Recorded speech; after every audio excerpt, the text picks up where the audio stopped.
lamun sira angge guru kaki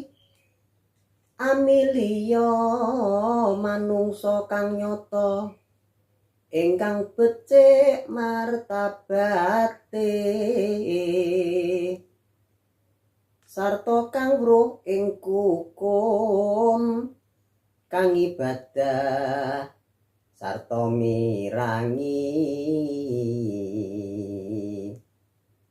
syukur oleh wong tapa ingkang wis amungkul tanpa mrewehing liyan